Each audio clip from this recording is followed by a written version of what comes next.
Welcome to the 11th episode of the Desi Mom Hustle. Something that started off after 6 months of procrastination, but here we are on the 11th episode with somebody very, very, very special. Somebody who I first saw on Facebook with, a soul carrier, having her child next to her and showing off her bump. That is where my relationship, yeah, sort of a relationship started with Anjana. Where do I begin, about her? She is a multi-talented professional who embodies the spirit of balancing career and motherhood. Anjana wears many hats. She's a podcaster, she's a voiceover artist, and a content writer. But that's not all. Her latest project is that she's also a student podcast trainer and a radio jockey. Anjana's journey is very, very interesting, not just to me, but I'm sure everybody who's listening to us today. She is originally from Madras, back when Chennai was still called Madras, yes. She took a bold step by moving to Theni, which is a small town in Tamil Nadu. This transition from big city life to a smaller community adds another layer to her experience as a working mother and professional. As a proud mom of two, Anjana navigates the beautiful chaos of raising her children while pursuing so many passions that she has.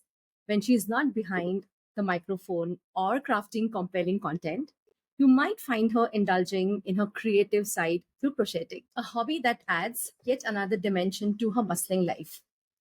Anjana's diverse experiences in media, education, and creative pursuits, combined with her journey as a Desi working mother in both urban and small town settings, makes her the perfect guest today to share insights on balancing ambitions with family life. She is here to talk about her strategies for juggling multiple roles, managing mom guilt, and finding moments of joy in the everyday hustle. So, whether you are a working mom looking for inspiration, curious about the transition from city to small town life, or just interested in the life of a multifaceted professional and parent, you're in for a treat. Let's give a warm welcome to Anjana. Okay, I'm grinning ear to ear. This is just this is the kind of introduction that makes you go, thank you so much. Like really, it's just a very sweet I thing. know. Thank you, Tamanna. It's so nice to be at the Desi Mom Hustle podcast. Really nice. Damn good. And I am so happy to have somebody who's done this, somebody who's been on the other side, like where I am right now, and Which is answering questions for interesting. me. Which is very interesting. So, before I go into more interesting questions, I would, want you to start by letting the audience and the viewers know about a little bit about you, your life, Okay. your work life, your professional life, your family life, a little bit of your background. Okay, so I'm an all-out Madrasi girl. I was born, raised in Chennai, Madras, and I grew up doing all things Madrasi, It's the beach and the temples and the eating out and shopping by the roadside, all those things. I studied, I did my visual communication, and I landed my job as a radio jockey with Radio Mirchi back in 2007. And from there, it's been a very nice turn of events, if you ask me. Radio Mirchi took me to something else, and then I was suddenly writing, and then I got into AVM, which also helps you write and stuff. In between, I was a product manager with Sony. So I have done quite a bit, and if I would describe myself, and I take a lot of pride in saying it, I'm a jack of all trades kind of a person.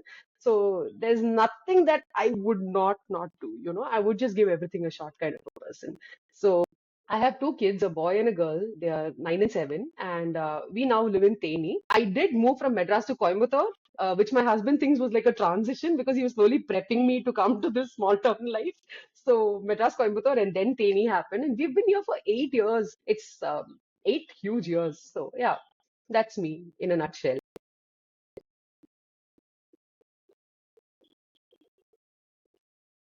When you've made the transition from bustling Madras to small town Theni, how has this move impacted your approach to balancing work and motherhood? Interestingly, I really love living in Delhi. I really love the move, and I think it was very well timed with a lot of other things in my life. And right now, I find Madras too intense for me. Like I would crave to come back, just like a couple of weeks there, and I'm like, can I please go home? And I want to come back here and live the slow life that I'm living. And it's in no way slow because you have two children. Life can never be slow. You're always running from pillar to Slow. post, but there is something more paced out about living here, and there's a lot that I have learned and discovered living in Theni. So it's been a very nice transition.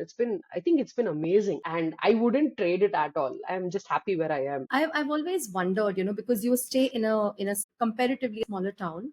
How do you stay connected with your professional network, or how do you say continue growing your career? See, that's a challenge because lots of things are very geographically based.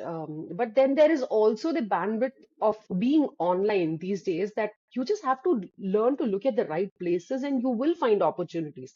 Now, for the kind of role that I do, which is a writer slash podcaster slash voice artist, I'm open to networking just like that. I have a home studio set up. So all someone needs to do is reach out to me and say, okay, come, I'll do this for you. No problem at all. So I think it's about being connected in terms of being present and being present in the sense that you are in tune with the times. You know what's happening and you know what people are up to. It doesn't mean you're living under a rock. So I think it's just you just have to be social and present and aware. It helps you connect. Regardless of I think what your profession is, somewhere you can make it work, or you can find a small niche for yourself to make things work.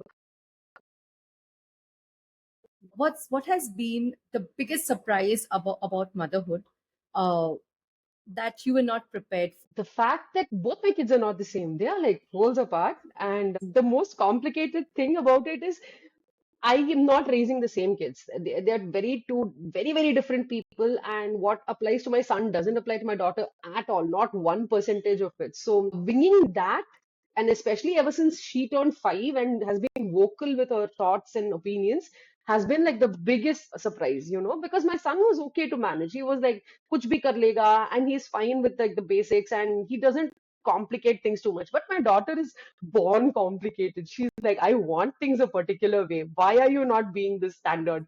So it's very entertaining and it always keeps me on my toes. So it's very unpredictable, but it's very nice also.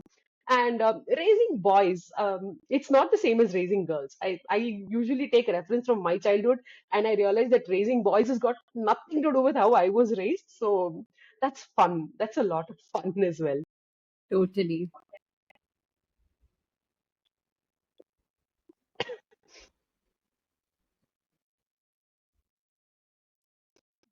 The way you were describing your daughter, I thought you're describing my 3.5-year-old. And it's actually very interesting, this dynamic, because what works or what upsets my son is usually not what works or what upsets my daughter. So you really have to know two different people and work with them. They are not children.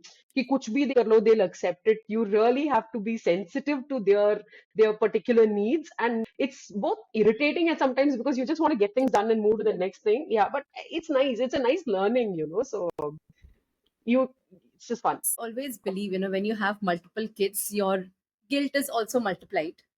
Do you have like a particular moment where you were like overwhelmed with mom guilt, and then how did you Yeah. overcome? Okay, so my mom guilt was maximum when my son was about 1, 2, I think till he was about 3. And the guilt actually didn't happen back then. It happens now when he's 9. I look back at how I worked with him or how my relationship with him was when he was 3 or 2. And I feel that I could have done it much better. I wish I had been this evolved back then and I could have treated him or taken care of him in a much different way, understood the needs in a much different way. So now the guilt is actually taking its role in terms of I won't say compensating, but understanding to love him much better, or kind of accept him as he is, and things. The guilt didn't happen back then. It's happening now in 2023, 24. So it's a very current time for the guilt. I've always seen you doing something or the other in terms of like work. Even if it was a small Yeah. project, you were always, into something. So, Yes. how did you manage to balance that part of Anjana with parenting multiple kids and following your own passions where, you were crocheting and you actually were doing it, where you were also, putting it up for sale. So, how were you trying to balance all of this and doing things for yourself? I'm a person who cannot sit just like that. For some reason, just sitting down doesn't happen to me unless I have a book in my hand. And when I have a book in my hand, the problem is I don't do anything else. So I need to be doing something or the other. It's probably something I've seen online or something that's popped up in my head. And thankfully, all the things that I enjoy doing are also things that I do on a regular basis, which is baking, crocheting, or just, reading or looking up new things, painting suddenly out of the blue. I'd have poster colors and my children be like, "What are you doing?" They're like, "No, I suddenly felt like painting, so I'm painting today." And they're like, "Okay, can we join you?" So and the beauty of it is that I let them join in. If I'm baking, I'm like, "Chalo, you also bake, no? Whatever you want to do, you do whatever you can. You break an egg, whatever you want to do. I want to bake now. So I'm just going to involve you in the task. You can whip, you can bake, you can do whatever you want." So, except for when it comes to stuff like crocheting, I try and engage my kids in most of what I do. And it's not that I'm such an involved mother. It's because I'm like, I also need to get this done. So you better join me. We'll do it in a happier mindset. That's what I do. So I think that's what keeps me going. In fact, it's really funny. This was one of my questions for you, that, do you involve your kids in your work life? And do you have any funny stories around it, or, something that you laugh at now, but back then it was really not funny? It's never funny because if I'm drawing kolam, like I draw rangoli every morning outside on the porch. So I like to do it before my daughter wakes up because my Yes. daughter's like, "Can I draw with you? Can I come? I know how to do this." I'm like, "Boss, no. I have a problem. It needs to look neat and I don't want your involvement there." But she will come. The only thing I could do is I got her one of those small stencils and I said, "See, these stencils are just for you. Once I'm done drawing the main rangoli, you can do all the decorations on the side." And I go off inside. I'm just like, "You do what you want. It's okay, chalega." Oh my God.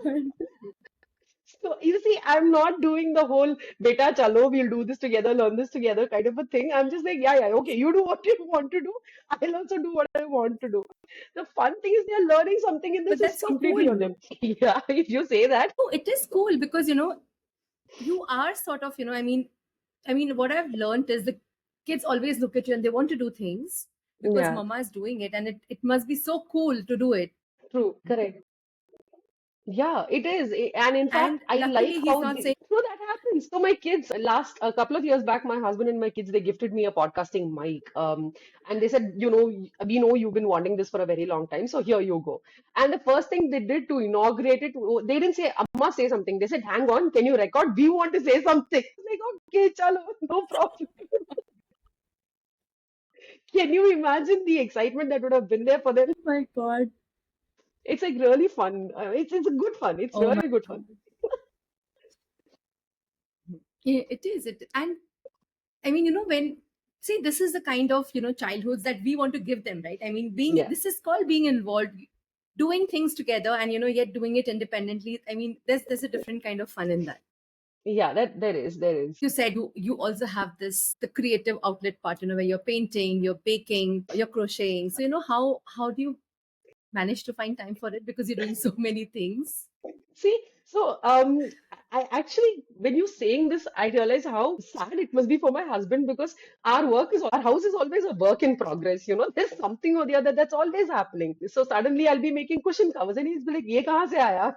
Or I'd be making some crochet toran or something, and he'd be like, "Okay, very nice." So it's just that I have learned to do everything at all times that I can just juggle between tasks. It's not that I lose focus per se, but I don't specifically have like time blocks unless I'm working, I'm editing a podcast for my school or for work, or I'm writing something. I don't have time blocks. I'm very fluid that way. So I could just finish this interview with you and probably go read a book for the next 3 hours or sit and start making some toy that I saw online. So it's just that I mix it up. That's what I do largely. So there's no aspect of finding time per se. I just do it. I'm yeah. That you're doing so many things, wearing multiple hats, juggling between so many things. What do you, I mean, are any of these things sort of a self-care thing for you, or do you do something else for self-care? It's all self-care. Yeah, okay, you must be thinking, why did I call her on my podcast? This woman's saying the same thing. But No, see, no, that's love interesting. because I love cooking. So when I make something for lunch or breakfast for the snacks or whatever, there's a little bit of, me enjoying to cook something and make something and it turns out really nice. And then there's always stuff like crocheting. For me, crocheting is very therapeutic. I'm not probably making something to sell, but just the fact that I can combine colors and make something out of it, that's fun. And if I really have to engage in self-care, if you ask me about the time when I don't do anything at all, then it's just a book and me. It's just some sort of a reading item in me. And that's just me, I switch off everything around the house. I lock my doors. Anyone knocks, I'm not going to open the door. I just go into my bedroom, switch on the fan, and get into a book. I set an alarm for when I have to go pick up my son, and that's about it. So, yeah, that's like I completely I either zone out or I'm completely in the zone. So, I relate to that because when I do this, like when my kids are in the school, I actually put my the bell off. So even if yeah. somebody is ringing, they can ring for all I care. And because I need that time to read a book. Yeah, absolutely. And I switch off, and I really do switch off. Like my husband knows that I might not reply to his texts, and if he doesn't get a reply, he knows probably I'm reading or doing something of that sort. But it's just complete switch off. Thankfully, I'm not the TV watching person. Like I can't switch on a movie and sit 3 hours just watching TV. I'd either be doing laundry and watching TV, crocheting, watching TV, cooking, watching TV. But it's never just watching TV as it is. So I am happy that books are there. So there's some good reading that happens, good habits that continue from childhood. So I do that. That's what I do. I am the same. I cannot just watch TV like watching TV. Doesn't happen. It has to be like something else in TV. TV is a background noise, Background essentially. thing. Yeah, yeah, exactly, exactly.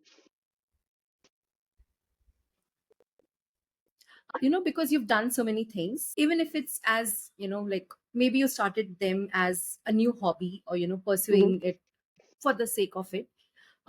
Did you have to learn new skills? Did you have to learn something or, for that? And how did that process look like for you?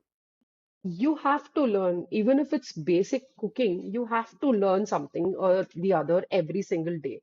And so when it's a part of the job, what you're doing, I think you just find interest. Like you said, when we were right before we started the episode, I do a lot of research and I try to learn the various things that go into something that I'm going to be working on. And like I told you, even if I'm making a coconut laddu, I would like to look at some 20 odd recipes online and figure out what are the things that everyone's doing and then pick up from that.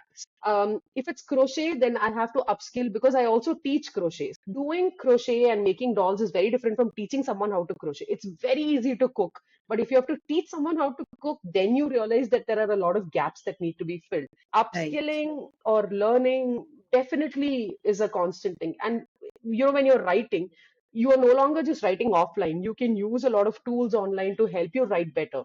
So to understand those tools, you need to do a small, research. Again, go back and see how they work, what are the aspects that will help you. Same with audio. Even if I'm having a home setup, I would like to figure out how to reduce the background noise, how to make it sound like a studio setup, all those things. So it's constantly learning every single day. And I'm glad I get to do it on my own at my own pace because there's no end to it. You never know what you'll learn the next day.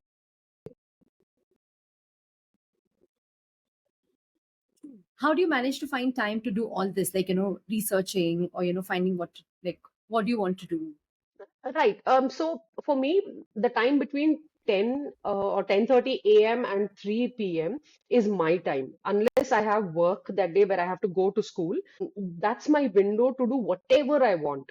It could just be sorting my yarn for all I care, but that's when Anjana is 100% in her zone.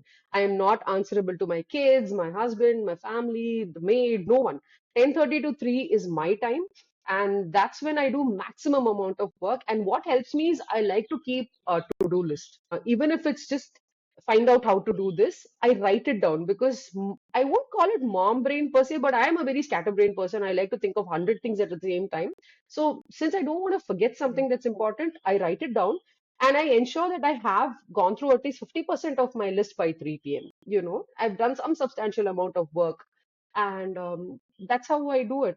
Because after 3, the kids are back home, and it's really doesn't make sense in trying to do anything that's 100% focused. So I'm happy I get this 10 to 3 wala window to do whatever I want. It's good. as a content creator, you have been creating content on public platforms as well, where you, it's not a conscious thing, but you do end up sharing stories about your everyday life, or about your kids, or your personal life. So how do you decide which part of your personal life to share publicly, and what to keep private? Yeah, see, as someone, again, something we were discussing before the interview started, I was very social media active, let's say 5 or 6 years back. I was sharing left, right, and center. I would tell you everything that's happening. But then I think as you evolve, you kind of want to keep back to certain things. And it comes also from, you know, probably when you meet someone and they say, hey, I like that blue dress you were wearing. Where did you buy it from? And I'm like, what blue dress? They'd be like, I saw it on your stories. I'm like, oh God.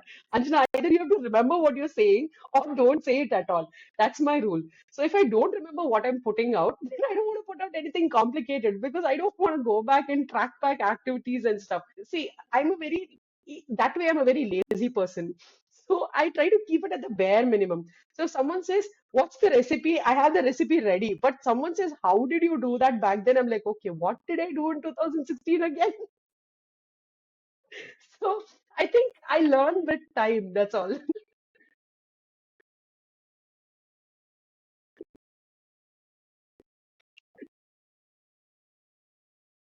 Imagine putting up some pictures of some shoes in 2016 and someone says, I really like that footwear you got back then. And you're like, okay, where did that come from? So it's just a very random example.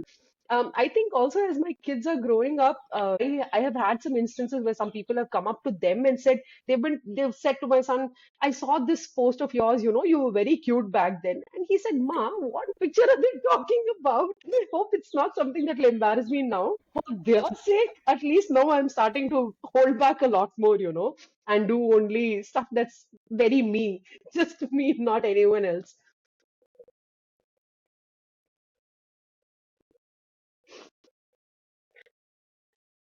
See, also, I'm not one of those people on Instagram or wherever that people will hold accountable. They won't say, Arey, yaar, you're an influencer. You should tell us where you're having chai. No, I could be having chai on my road. I'm just having a good cup of tea and I'm telling you I'm having a good cup of tea. That's all, boss. Don't ask me where this shop is. That's it.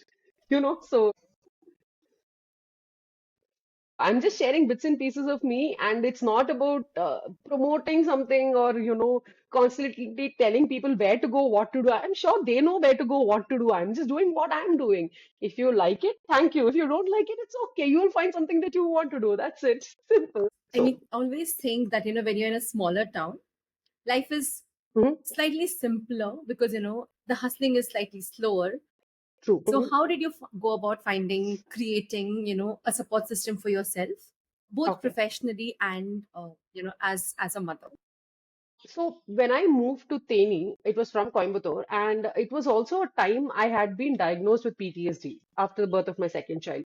So it, in a way, was like a very nice break, a change of location. I didn't have to do everything on my own. In fact, I remember my best friend in Coimbatore. She kept telling me that I was trying to be too much of a superwoman. I was like, I can do everything, baby. Have two babies and take care of a newborn and a toddler. My son and my daughter share an exact 2 year age difference. Like he turned 2 when she was born. Raising a toddler, a newborn in a city that's not your home was very difficult. But I still was like, Arey, nahi, yaar, it's Anjana. She can do everything. And I had a breakdown. And that's when my friend said, like, you're burning out and you're not seeing it because you think people are giving you this Sabashi medal and saying that, beta, you're a superwoman. You don't have to be that person. And she kept on telling me that I can see you breaking down. You're not noticing it. So when the move to Theni happened, it was very organic. I felt that it was actually drawing me out of this situation that I was in, and it was taking me towards something else, and it was also occupying me in a different way. My husband's family lives close by, like 16 kilometers away, is where their hometown is. So I had the support system of my in-laws to begin with. And my husband's also a very hands-on partner, not just about parenting, about anything. I mean, he's a bigger and a more enthusiastic cook than I am. So anything, everything, I can rely on him even if I'm having a down day. So it's a good thing, And see, even though moving to Theni, moving to a smaller life, it might seem like, are you're downsizing on everything. you have a lot to keep up over here. I mean, in a bigger city, you can get away with what kind of manmani that you do. You can just get away with it. But here, people are still very culturally rooted. They still, there's a lot of true essence of living here. So you learn to respect all that. And just learning that took me 3 4 years. To be a part of this culture took me 3 4 years. And I don't say it takes away who I am, who Anjana from Madras is, but Anjana from Madras can now live in Theni and make a home for herself. So it's a learning process. And yeah, so if you ask about it professionally, I'm just very lucky that the school where my kids study, they were looking out for something new to do with podcasting and they happened to know me. And they said, hey, you come here, let's do something with you, let's experiment. And the experiment worked. So I also found something interesting to do with my time.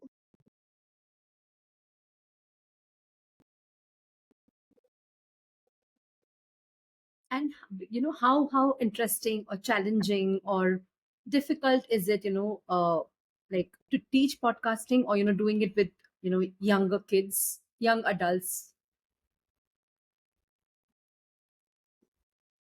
They're not kids. And especially the thing is, like I told you some time back, you can always be a great cook, but to teach someone how to cook is a very challenging thing.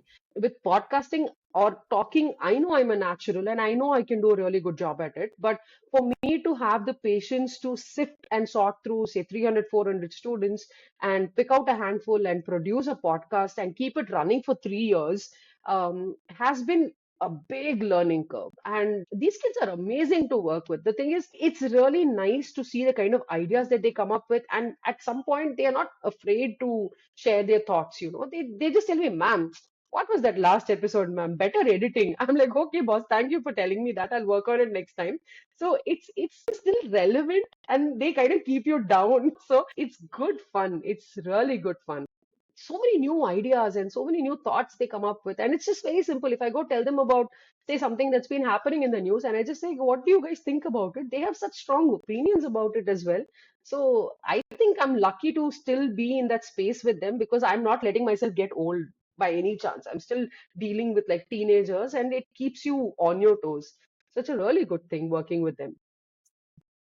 I hope I'm making a difference in their life. You have been uh, you've been doing things, which is sort of behind the scene person.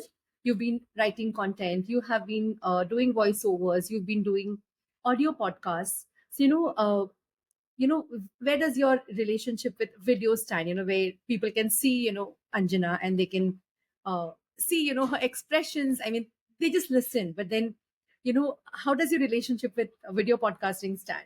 So my relationship with videos as such is very, very bad. I have a very bad history with it. So once there was in Mirchi, we used to up with local television channels, and they used to come to our studios and they used to have. And while my other colleagues and especially a very dear friend of mine, she was very comfortable in front of camera. I feel like no, no, no, no, no, no. I don't want to show my face. I'll just give my voice and leave. So and in this one particular incident, I was a prime time jock. I was the RJ for the evening show. I had to be present. There could be no substitute because that show was mine. And the minute my boss came and told me, Anjali, these people from this channel are coming, and you got to be ready. And like, "Ah, okay, oh, no problem. Camera setup." I said, what? They'll have two cameras. So not happening.